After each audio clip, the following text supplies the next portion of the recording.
Snehalaya silks. இங்கு ஒவ்வொரு புடவையும் ஸ்னேஹா தேர்ந்தெடுத்தது உங்களுக்காக. சட்டப்பேரவையில் இன்று ஆளுநர் உரைக்கு நன்றி தெரிவிக்கும் தீர்மானத்தின் மீது விவாதம் நடைபெறுகிறது. இது பற்றிய கூடுதல் தகவல்களை எமது செய்தியாளர் பிரகாஷிடம் கேட்டு பெறலாம். வணக்கம் பிரகாஷ், இன்றைய தினம் என்னென்ன நிகழ்வுகள் நடைபெற இருக்கிறது? கள தகவல்கள் என்ன பதிவு பண்ணுங்க. சட்டப்பேரவை காலை 10 மணிக்கு கூடுகிறது. பேரவை தொடங்கியதும் மறைந்த முன்னாள் சட்டமன்ற உறுப்பினர்கள் வடிவேலு, தெய்வநாயகம், தங்கவேல், துரை ராமசாமி, கூகா செல்வம், எஸ் ராஜசேகரன் உள்ளிட்டோர் மறைவுக்கு இரங்கல் குறிப்புகள் வாசிக்கப்பட இருக்கின்றன. தொடர்ந்து மறைந்த இந்திய ரிசர்வ் வங்கியின் முன்னாள் ஆளுநர் வெங்கட்ராமன், புகழ்பெற்ற கண் மருத்துவர் பத்ரிநாத், தமிழ்நாடு முன்னாள் ஆளுநர் பாத்திமா பிவி, தமிழ்நாடு அரசின் முன்னாள் தலைமை செயலாளர் மற்றும் ஒடிசா மாநில முன்னாள் ஆளுநர் ராஜேந்திரன், தேமுதிக தலைவர் விஜயகாந்த் மறைவுக்கு இரங்கல் தீர்மானங்கள் இன்றைய கூட்டத்தில் நிறைவேற்றப்பட இருக்கிறது. அதன் தொடர்ச்சியாக வினாக்கள் விடைகளுக்கான நேரம் தொடங்க இருக்கிறது.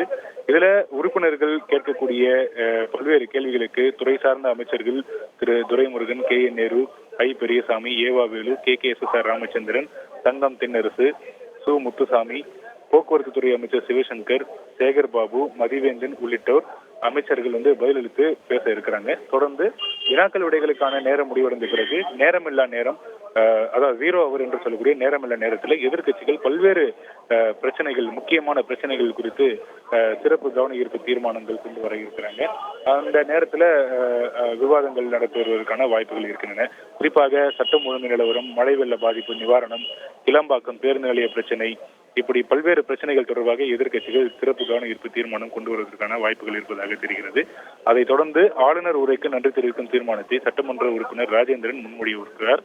அதில் தமிழ்நாடு அரசால் ஏற்பளிக்கப்பட்டு பேரவைக்கு வழங்கப்பட்ட ஆளுநர் உரையில் 46 பக்கங்களில் முதல் பக்கத்தை மட்டும் படித்தும் தானாகவே சில பக்கங்களை இணைத்தும் ஆளுநர் உரையாற்றியதற்கு பேரவை வருத்தத்தை பதிவு செய்ததாகவும், இதைத் தொடர்ந்து பதிவு செய்யப்பட்ட ஆளுநர் உரைக்கு உறுப்பினர்கள் நன்றி தெரிவித்து தீர்மானம் கொண்டு வரப்பட இருக்கிறது.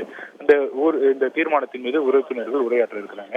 இதெல்லாம் தாண்டி இப்போதைக்கு இருக்கக்கூடிய ஒரு முக்கியமான ஒரு பிரேக்கிங் நியூஸ் என்னன்னு பாத்தீங்கன்னா, நேற்றைய தினம் ஆளுநர் உரையில ஆளுநர் பேசியதை அவை குறிப்பிலிருந்து நீக்கப்பட்டது குறிப்பிடத்தக்கது. அவை குறிப்பிலிருந்து நீக்கப்பட்ட இந்த காட்சிகளை ஆளுநர் மாளிகையிலிருந்து எக்ஸ் தளத்துல பதிவிட்டு அந்த காட்சிகளை வெளியிட்டு இருந்தாங்க. இதுதான் சர்ச்சைக்கு உள்ளானது. அவை குறிப்பிலிருந்து நீக்கப்பட்ட ஒரு கண்டென்ட் எப்படி வெளியே வரலாம் அப்படின்ற ஒரு சர்ச்சை உருவான நிலையில காங்கிரஸ் கட்சி, சட்டமன்ற காங்கிரஸ் கட்சி தலைவர் செல்வ பெருந்தகை ஆளுநர் மீது உரிமை மீறல் பிரச்சனை கொண்டு வர இருப்பதாக தகவல் வெளியாகி இருக்கிறது. இது தொடர்பான அந்த கடிதத்தை சபாநாயகரிடத்துல திரு செல்வ பெருந்தகை தரப்பிலிருந்து கொடுக்கப்பட்டிருக்கிறது. அதுல குறிப்பிட்ட இருக்கக்கூடிய இந்த கண்டென்ட் என்னன்னா, விதி எண் 220 படி நேற்று, அதாவது 12/2/2024 ஆளுநர் உரையின் போது சட்டப்பேரவையில் ஆளுநர் பேச்சு குறித்து அவை நீக்கப்பட்ட சில பகுதிகளை உள்நோக்கத்தோடு சமூக ஊடகமான எக்ஸ் தளத்தில் வெளியிட்ட ஆளுநரின் செயல்பாடுகள் குறித்து அவை உரிமை மீறல் தீர்மானத்தில் விவாதிக்க அனுமதிக்க வேண்டும் என்று சட்டமன்ற காங்கிரஸ் கட்சி தலைவர் செல்வ பெருந்தகை தரப்பிலிருந்து சபாநாயகருக்கு கடிதம் வழங்கப்பட்டிருக்கிறது.